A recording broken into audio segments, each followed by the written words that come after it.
What's going on, everybody? It's Kevin from the Puff and Ponder podcast. It's another episode of The Diary of a Mad Mechanic.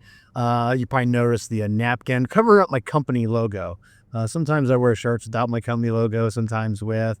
Most of you know what company I work for, but, if I'm doing tech tips, I don't mind showing. But when I'm ranting about customers, it's like, maybe I shouldn't have my logo showing.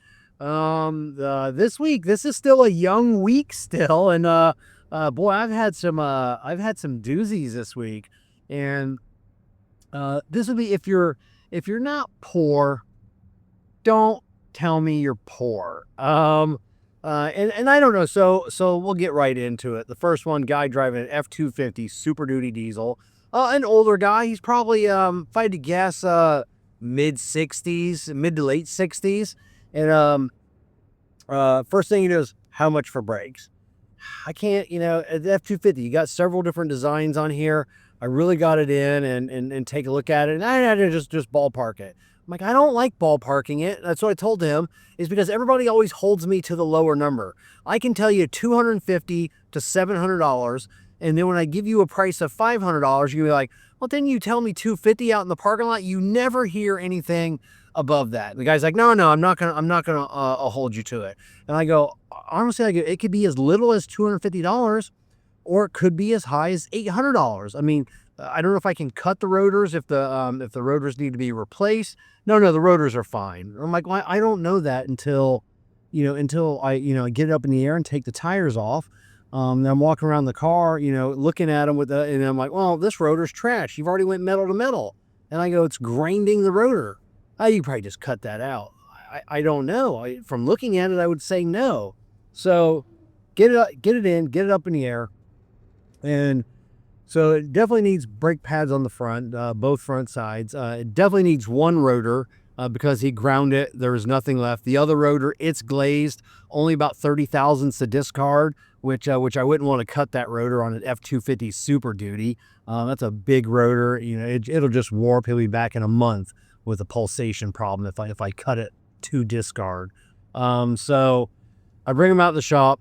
I show it to him, and I said, listen, I go, this Ford F-250, I go, you went metal to metal on both inboard and outboard pistons.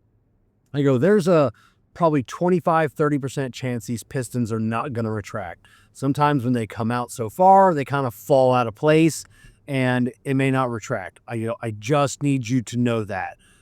Going into this, I go, I'm confident, looking at the vehicle, the miles, that it's not going to be an issue. But, if it is, I need you to be aware that I've told you about this. So he's like, well, I can't afford that. And he goes, boy, I just want to do the one brake rotor. And he goes, and he's like, I still understand why you can't cut it. And I'm like, there's nothing to cut. I go, you destroyed it. And so he goes, well, I can't afford both rotors. So we'll just do pads on the front. You can do what's called a pad slap on the left front and just replace this one rotor. He goes, I don't even drive this thing. He goes, I just use it to tow my boat, to put it in the water, every now and then. And then I'm thinking, you're driving an F-250 Super Duty. Yeah, it was like a 2017, probably still worth every bit of 40 grand. And then what's your boat look like? How big's your boat if you need an F-250 Super Duty diesel to tow your boat? And you can sell all of that. Sell all of it. Sell your truck, sell your boat, buy an S10, a used S10, and a small boat. Probably walk away with, I don't know, 30 grand in your pocket. Save that. So stop saying you're broke, and then just keep talking about your boat.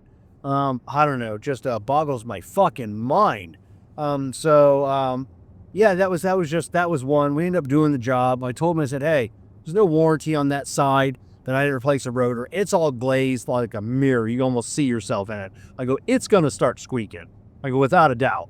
And I go, don't come back here in a month saying my brakes are squeaking, because I'm going to tell you, I'm going to have to put a brake rotor on it, and then I'm going to have to swap them pads out again. And then you got to start over. You got to pay for this whole job again.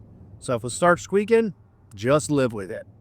Another one that comes in today, and she's a nice old lady, but she's always crying broke. driving her Porsche Cayenne. Last time she was in, crying broke. Her brakes were making noise, and replacing pads, rotors, on the Cayenne all the way around. It was like a $3,000 job. Those parts were ungodly. It was the first one I'd ever done. Ungodly expensive. The labor was nothing. I mean, the labor was just, not much more labor than an average car. Just all the parts, ungodly expensive on the labor. And then, but yeah, then, she just don't have any money, this and that. So we tell her the price, and I'm like, oh, she ain't got the money. It's like a $3,000 job. And she goes, no, okay, go ahead and do it. Wait, what? So it's been several times, always complaining, and then today she's got a tire, had a nail in it. It's non-repairable. There's no warranty on the tires or anything. It shouldn't have any type of road hazard. Because they're Michelin, whatever, fancy Michelins they are. And so I tell her it's going to be like $350, $370 for a new tire. It's like, oh boy, just all these bills are adding up. We still got the some hurricane damage on the house that we're going to. And at the point I knew where she lived, and I was going to be like, do you have damage on your multi-million-dollar home? Because I know you live in Boca Grande. Google that, Boca Grande, Florida. Driving your Porsche Cayenne. You're having some difficult times there. And she's like that sweet old lady. She's just, and I understand, she was probably every bit of 80, maybe concerned that she's not going to have enough money to live everything out. But we see it all the time. People just come in, just cry. And I don't know their financial situation.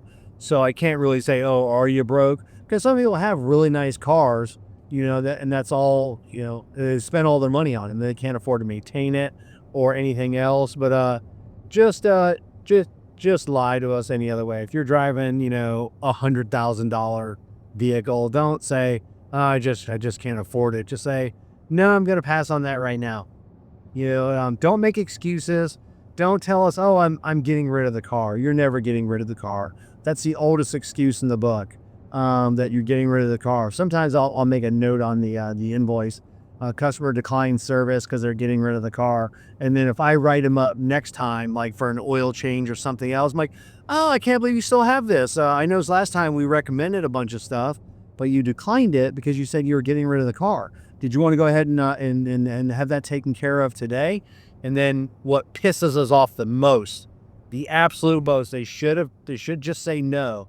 But 9 times out of 10, they say, oh, no, I had that taken care of. Did you? Then why are you here today? Why are you here getting your oil change? Because we looked at your vehicle, we recommended this stuff. You decided to take it somewhere else, have all of that work done, and then you bring it back to us for an oil change. Do they not do oil changes?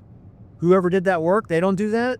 So, as much as I appreciate, the business of your oil change, I would like some of your other business as well.